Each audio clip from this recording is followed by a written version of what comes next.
Hello बच्चों, English grammar और spoken का सीरीज में नेक्स्ट वीडियोज हम लोग देखेंगे लेक्चर नंबर 11। तो लेक्चर नंबर 11 में हम लोग क्या देखने वाले हैं? लेक्चर नंबर 11 में हम लोग देखेंगे पास्ट टेंस का पहला रूप, और पास्ट टेंस का पहला रूप हमारा क्या है? Simple past tense. तो हम लोग जानते हैं कि टेंस कितने प्रकार के हैं। टेंस 3 प्रकार का होता है। पहला है हमारा प्रेजेंट टेंस। तो प्रेजेंट टेंस हमारा वर्तमान समय बोलते हैं, अभी का समय को प्रेजेंट टेंस बोलते हैं। और प्रेजेंट टेंस के कितने फॉर्म है?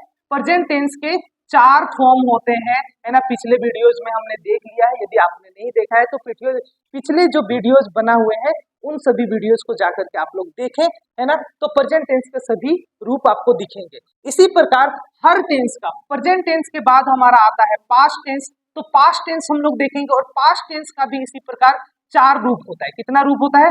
4 रूप होता है। Simple past tense, past continuous tense, और पास्ट परफेक्ट टेंस, और फिर पास्ट परफेक्ट कंटिन्यूअस टेंस। तो एक एक करके हम लोग रूप देखेंगे। तो पहला रूप जो है पास्ट टेंस का, वो है सिंपल पास्ट टेंस। कौन सा है? सिंपल पास्ट टेंस आता है। तो चलिए हम लोग देखेंगे और समझेंगे कि पास्ट टेंस में कौन सा सेंटेंस आता है, क्या पहचानने का नियम है, और पास्ट सिंपल पास्ट टेंस के सेंटेंस को हम लोग कैसे ट्रांसलेट करते हैं। तो सबसे पहले हम लोग देखेंगे कि सिंपल पास्ट टेंस में कौन कौन से सेंटेंस आते हैं, कौन सा सेंटेंस को हम लोग सिंपल पास्ट टेंस में बोलेंगे, इसका पहचानने का नियम क्या है। तो पहचानने का नियम का यदि हम लोग बात करें, है ना, सबसे पहले हम लोग पहचानने का नियम का बात करें। पहचानने का नियम, तो पहचानने का नियम से हम क्या पहचानते हैं? पहचानने का नियम से हम पहचानते हैं कि कोई भी यदि हिंदी वाक्य हो, हिंदी वाक्य को हम लोग कैसे कहेंगे कि वो सिंपल पास्ट टेंस में आता है। यदि सिंपल पास्ट टेंस में वो वाक्य होगा तो सिंपल पास्ट टेंस का जो बनाने का नियम होता है उस हिसाब से हम उसको क्या करेंगे? ट्रांसलेट करेंगे, हिंदी से इंग्लिश में ट्रांसलेट करेंगे। तो पहचानने का नियम क्या है? तो पहचानने का नियम है कि यदि वाक्य के अंत में, मैं यहाँ पर लिख दे रहा हूँ, यदि आप लोग नोट्स बना रहे हैं तो नोट्स बना रहे हैं तो आप लोग लिख सकते हैं, यदि वाक्य के अंत में, यदि वाक्य के अंत में, है ना, ता ते ती के बाद यदि था हो, थे हो, या थी हो इत्यादि हो, तो हम उन सभी वाक्यों को बोलेंगे सिंपल पास्ट टेंस में है। किसमें है? सिंपल पास्ट टेंस में। इसके अलावे यदि वाक्य के अंत में या हो, ये हो, ई हो, या ई हो, या आ हो इत्यादि रहे, तो भी हम उन सभी सेंटेंस को या उन सभी वाक्य को किसमें होना बोलेंगे? सिंपल पास्ट टेंस में होना बोलेंगे। कुछ एग्जाम्पल हम लोग देखते हैं। चलिए हम लोग एग्जाम्पल लिखते हैं। मैंने खाना खाया, मैंने खाना खाया, है ना। इसी वाक्य को यदि हम लोग देखें तो इसी वाक्य के अंत में क्या है? या है। क्या है? या है। तो यदि वाक्य के अंत में या, ये इत्यादि रहे तो हम उस सेंटेंस को बोल सकते हैं, उस वाक्य को बोल सकते हैं सिंपल पास्ट टेंस का वाक्य है। तो हम बोल सकते हैं मैंने खाना खाया है, ये वाक्य जो है वो सिंपल पास्ट टेंस का है। इसी प्रकार यदि वाक्य के अंत में ता, ते, ती, था, थे, थी इत्यादि आए तो हम लोग बोल सकते हैं कि वो वाक्य हमारा किसमें आया है? सिंपल पास्ट टेंस में। जैसे वह खेलता था, क्या है? खेलता था। यहाँ पर वाक्य में हम लोग देख सकते हैं ता था, क्या है? ता था। यदि वाक्य के अंत में ता, ते, ती के बाद था, थे, थी हो इत्यादि हो तो हम लोग बोल सकते हैं कि वह वाक्य सिंपल पास्ट टेंस में होगा।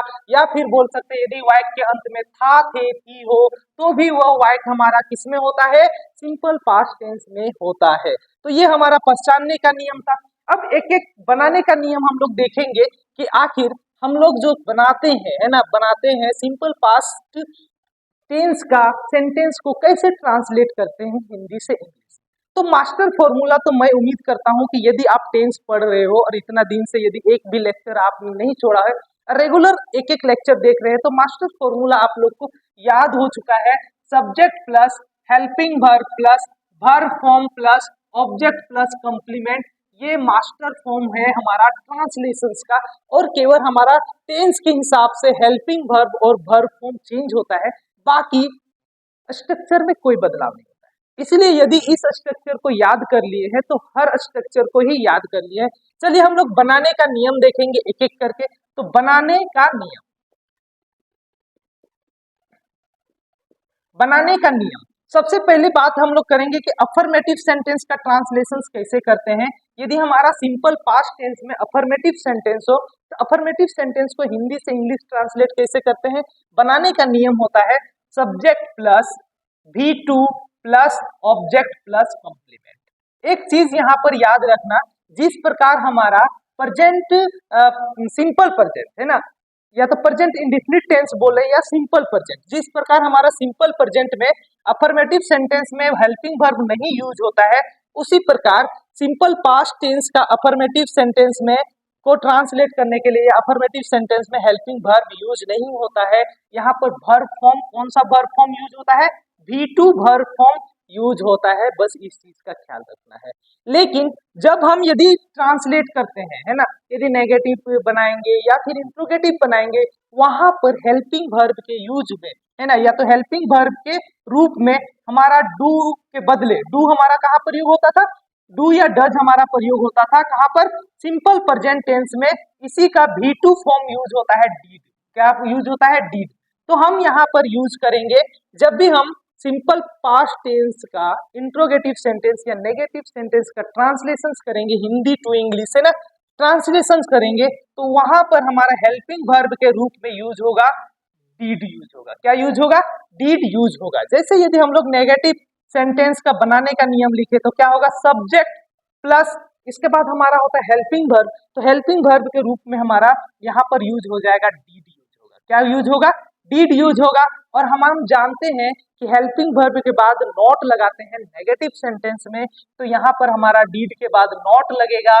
और फिर इसके बाद अब यहाँ पर V2, ये हम देख सकते हैं कि ये जो डीड है वो V2 फॉर्म ऑलरेडी है, पहले से ही ये V2 फॉर्म है, इसीलिए हम, है ना, V2 फॉर्म पहले से है, इसीलिए यहाँ पर हम V2 यूज नहीं करेंगे वर्ब का। नेगेटिव सेंटेंस में V1 यूज होता है और फिर हम ऑब्जेक्ट यूज करते हैं, और ऑब्जेक्ट के बाद हम क्या यूज करते हैं? कॉम्प्लीमेंट यूज करते हैं। तो ये है हमारा नेगेटिव सेंटेंस बनाने का नियम। तो नेगेटिव सेंटेंस बनाने का नियम क्या है? Subject did plus not plus V1 plus object plus complement. अब यदि हम लोग बात करें इंट्रोगेटिव सेंटेंस, कैसे इंट्रोगेटिव सेंटेंस? तो इंट्रोगेटिव सेंटेंस दो तरीके से बनते हैं, एक हेल्पिंग वर्ब के सहायता से और दूसरा, है ना, WH वर्ड के सहायता से बनता है। तो हेल्पिंग वर्ब के सहायता से कौन सा सेंटेंस का इंट्रोगेटिव सेंटेंस बनता है? यदि WH वर्ड हमारा सब्जेक्ट से पहले हो तो उसका बनाने का नियम क्या होता है? हेल्पिंग वर्ब से ही बनता है। तो स्टार्ट में हेल्पिंग वर्ब आता है, तो हेल्पिंग वर्ब हमारा यहाँ पर क्या है? डीड है। तो बनाने का नियम हमारा हो जाएगा डीड प्लस सब्जेक्ट प्लस, है ना, V1 plus object plus complement. और ये इंट्रोगेटिव सेंटेंस है, इसलिए हम क्वेश्चन मार्क लगा देंगे। यहाँ पर क्या लगा देंगे?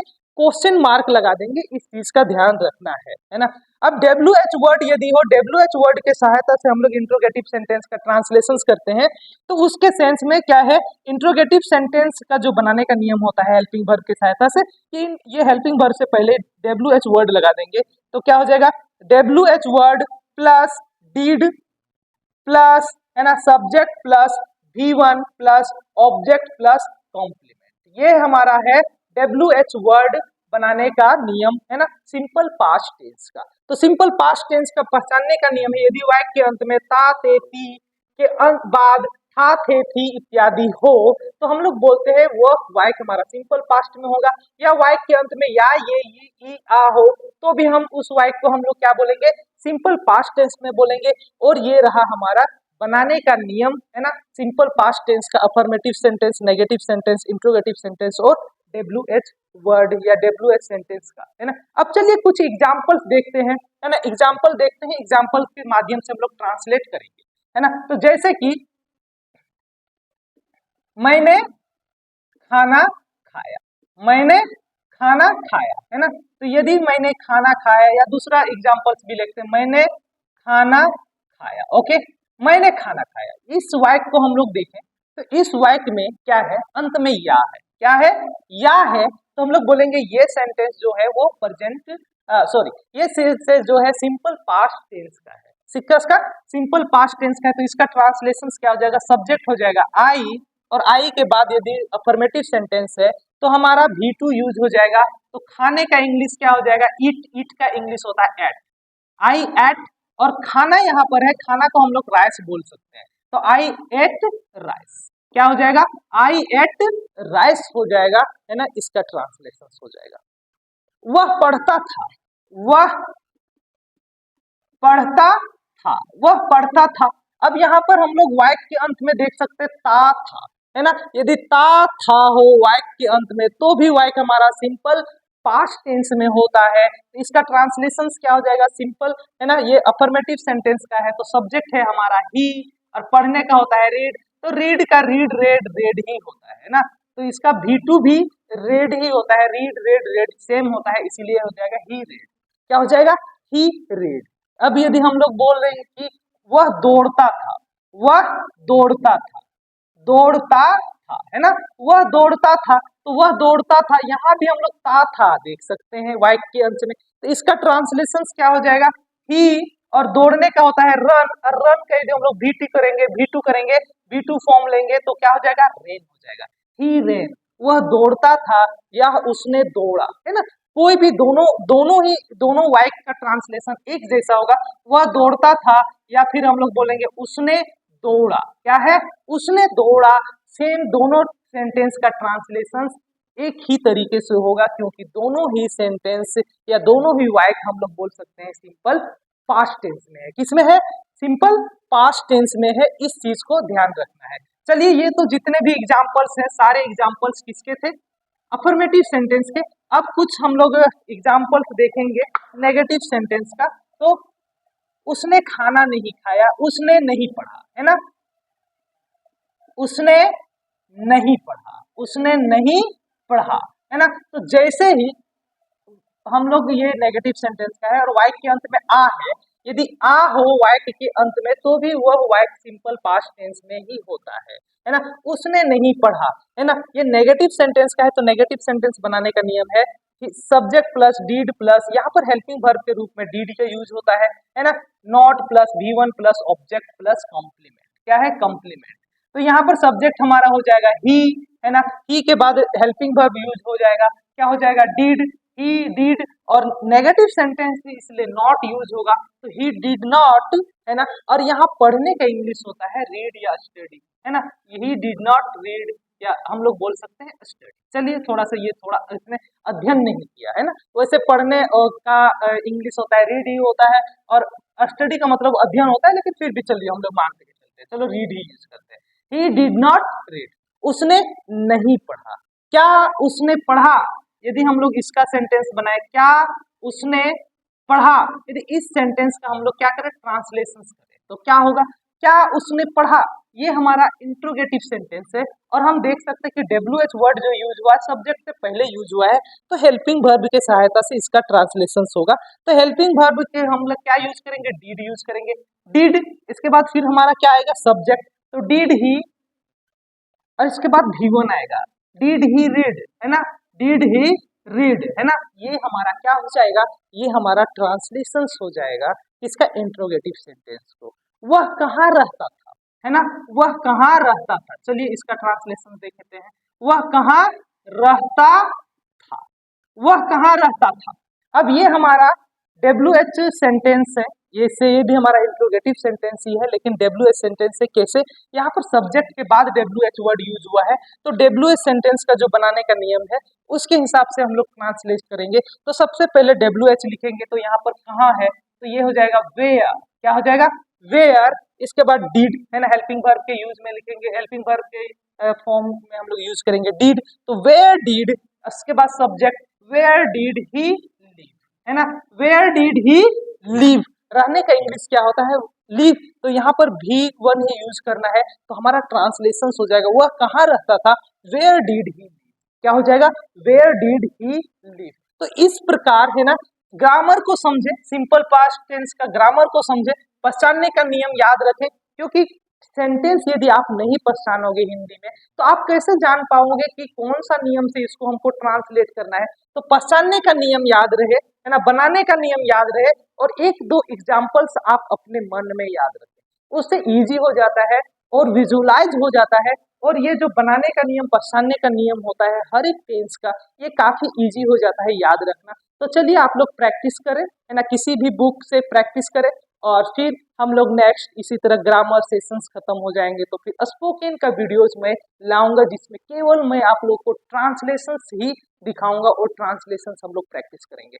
तो अभी से आप प्रैक्टिस करें, फिर बाद में मेरे साथ प्रैक्टिस करेंगे तो काफी ज्यादा फ्लुएंसी आ जाएगी, तो फिर इंग्लिश सीखना काफी इजी हो जाएगा, इंग्लिश पढ़ना इजी हो जाएगा, इंग्लिश समझना इजी हो जाएगा। और वीडियोज को जितना हो सके शेयर करें, जितना ज्यादा हो सके शेयर करें। भले ही मैं सभी वीडियोज में नहीं बोलता हूँ, लेकिन ये अंडरस्टैंडिंग होना चाहिए आप सभी को कि आप सभी मेरे साथ जुड़े रहें, इंग्लिश ग्रामर सीखें, और साथ में अपने दोस्तों को भी वीडियो शेयर करें ताकि उन लोग भी देख सके और सीख सके, या जिसको भी जरूरत है, आपके दोस्त जो होंगे या और कोई भी होंगे, जितना वीडियो शेयर करेंगे आप लोग तो क्या होगा कि बाकी लोग भी फायदा उठा सकते हैं और साथ में जुड़ करके, मुझसे जुड़ करके इंग्लिश ग्रामर और स्पोकन सीख सकते हैं।